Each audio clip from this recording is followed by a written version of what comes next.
change the slides, actually. Yeah, we can try that.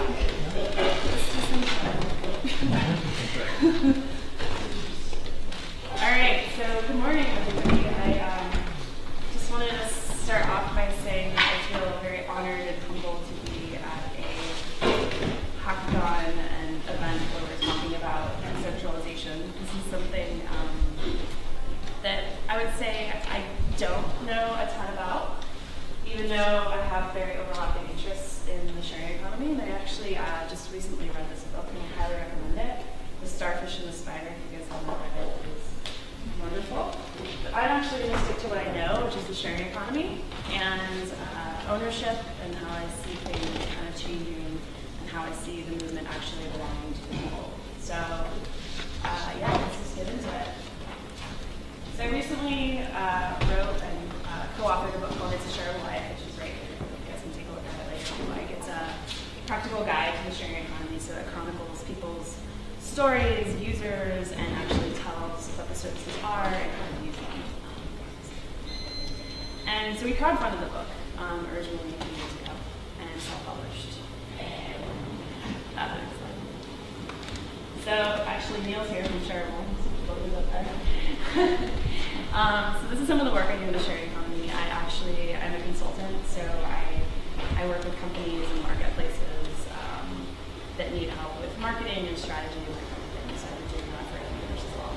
And then I write for a few different organizations. So yeah, what I wanted to talk about was redefining value, ownership, and exchange.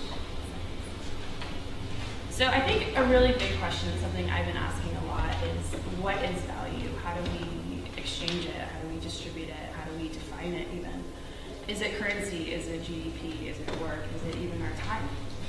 Is it love? Is it happiness? So some of you may have seen this before. It's the Bhutan gross national happiness. Instead of looking at GDP, they actually look at how happy their population is, how the communities are doing, and things of that nature. And they look at like a wide spectrum of things. So how can value be exchanged? I think this is an interesting question as well. In the sharing economy, people often ask me, is this really sharing? No? Louder? Okay. People often ask me, is this really sharing? And like what's actually happening? And my answer to that often is, well, it's a value exchange. We can exchange value socially, we can exchange value with currency, we can exchange value with points, we can exchange value by barter. Many, many ways, right? So, which gets to another interesting question, which is what is ownership and where did it come from? It actually, as many of you also probably know, it came from lands. It came from agriculture and people putting fences around property because there was food and there was value in establishing residency or living in the same places that are continuing living around. So I kind of want to bring it down to a really different level in terms of like decentralization, which is like the Earth as a planet. Like the idea that we own any part of it or the resources on it is sort of a made-up concept, a very human concept. This is a quote about that. Yeah. No, you can go. You can go. So then there's Gaia theory. This is something I encourage you to look at, which is looking at the Earth as a living organism. Which I think, like, if you also take a step back and look at decentralization, like the planet is decentralized in, the ecosystem of the universe, and our bodies are decentralized, and everything kind of works independently of each other. So I think, kind of, I don't know, fundamentally, like feeling that I think is important. And this is another sort of parallel to that with Ubuntu.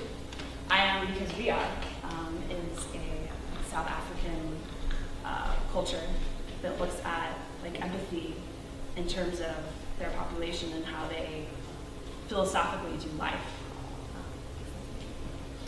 So now I want to talk about some reasons I think the sharing economy is really exciting and a really great thing. Reason number one, the sharing economy reveals an abundance of value.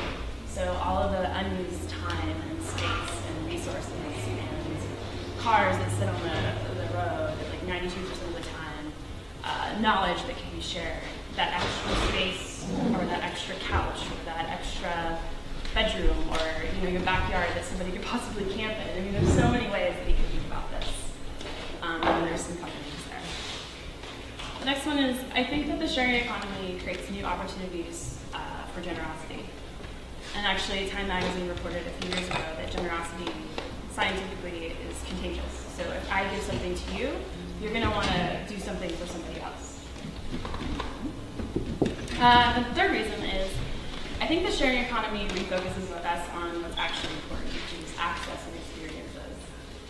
We get more from being around people and having beautiful experiences with people, with others, than we do from our possessions. That's just also important. And the fourth reason is I think the sharing economy creates a mentality of participation. Anybody can be an entrepreneur, and more importantly, I think anybody can think about being anything without there being barriers to entry. So instead of needing certification or education for doing certain things, you can think about it in terms of reputation and trust, which I think Warren would integrate. And this is where it parallels with decentralization. I think the sharing economy promotes social collaboration. So open source, the Creative Commons, anything of the crowdfunding, crowdsourcing, crowd gifting, and commenting. So I think that we can use the sharing economy to create lasting change in many ways. So we can do this with software, I think we can do it with currency, and I think we can do this with legal models and new infrastructures. Things like, open source software, peer-to-peer networks, alternative currencies, international currencies, and then legal models, of course, like cooperatives. This is just a great quote. We know a whole world of pressing social problems can be improved by peer networks, digital or analog, local or global, animated by those core values of participation, equality, and diversity. And I think a lot of the people in this room are actually thinking about things like freedom and privacy and trust and really, really important fundamental things. And I encourage you to keep going because I think that's really awesome. Thank you.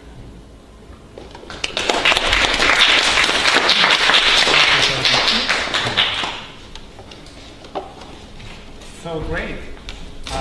Next, I would like to invite Katerina.